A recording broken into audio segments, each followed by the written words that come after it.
Maka jamaah yang dimuliakan Allah Subhanahu wa taala, orang yang ditakdirkan masuk surga oleh Allah Subhanahu wa taala, dia akan berhak memilih taman-taman surga di mana dia hendak untuk pergi jalan-jalan ke taman surga itu. Jadi misalnya dia penghuni surga Firdaus, maka ada namanya taman-taman surga Firdaus. Maka kenikmatan di sana bagaimana jemaah yang dimuliakan Allah Subhanahu wa taala? Orang yang diberikan Allah Subhanahu wa taala taman-taman surga itu, maka dia bebas mengambil kenikmatan apapun yang diinginkan. Apapun yang diinginkan di taman-taman surga itu, maka dia bisa mengambil sesuka hatinya tanpa ada perantara. Itu jemaah yang dimuliakan Allah Subhanahu wa taala. Ternyata ada dua amalan yang bisa menyebabkan kita mendapatkan taman-taman surga itu.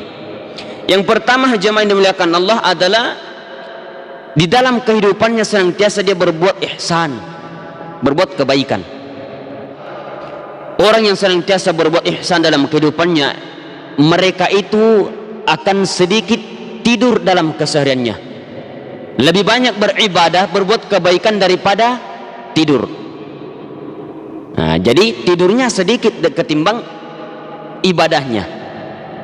Maka hampir ketika dia terjaga dari tidurnya, dia terbangun dari tidurnya, maka yang dilakukannya adalah ibadah kepada Allah. Apapun aktivitasnya itu, dia jadikan itu sebuah ibadah kepada Allah.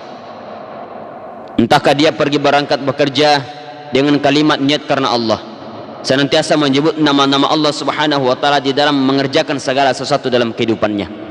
Dia senantiasa beribadah kepada Allah, kemudian dia kurangi tidur dalam kesehariannya. Nah, terkadang kita ini jadi perbedaan itu apa namanya?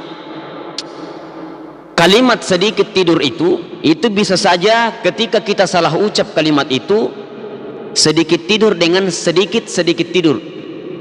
Ya, misalnya sedikit tidur, artinya tidak banyak tidurnya, kurang tidur dalam kesehariannya dibandingkan dengan sedikit tidur. Sedikit tidur berarti ya, tidak lama kemudian tidur lagi, tidak lama kemudian tidur lagi. Itu disebut dengan sedikit tidur. Nah, yang dimaksud di sini jemaah yang dimuliakan Allah adalah sedikit tidurnya. Itu amalan yang pertama. Kemudian amalan yang kedua adalah senantiasa beristighfar kepada Allah. Maka jemaah yang dimuliakan Allah Subhanahu wa taala, siapa yang menjamin di antara kita tidak memiliki dosa? Siapa yang merasa dirinya tidak memiliki dosa, kesalahan kepada Allah? Siapa yang merasa tidak memiliki kesalahan di dalam kehidupannya? Maka tidak ada jemaah yang dimuliakan Allah Subhanahu wa taala. Bahkan dari nabi-nabi mengakui kesalahan kepada Allah dan mereka senantiasa beristighfar kepada Allah. Mulai bapak moyang kita Nabi Adam alaihissalam, ketika merasa memiliki kesalahan dosa kepada Allah, beliau beristighfar kepada Allah. Tapi istighfar beliau berbeda dengan istighfar kita. Istighfarnya beliau adalah Rabbana zalamna anfusana wa illam taghfir lana wa tarhamna lanakunanna minal khasirin. Nah, jadi senantiasa baca istighfar. Ya. Jadi istighfar itu adalah astagfirullah, astagfirullahalazim, astagfirullahalazim. Ya, jangan kayak seperti teman saya. Ada teman saya disuruh istighfar, ya alhamdulillah saya senantiasa beristighfar setiap hari. Banyak saya istighfar. Bagaimana istighfarnya? Istighfar ya. Nah, jadi jamaah yang dimuliakan Allah Subhanahu wa taala, istighfar itu astagfirullah.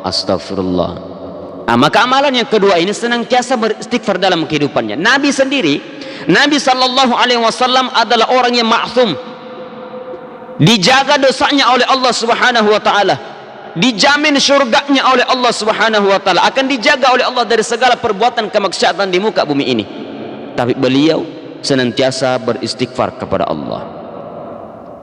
Bahkan dalam sebuah riwayat disebutkan bahwa Nabi paling sedikit dalam kesehariannya, di riwayat lain disebutkan bahwa 70 kali Nabi sallallahu alaihi wasallam beristighfar kepada Allah.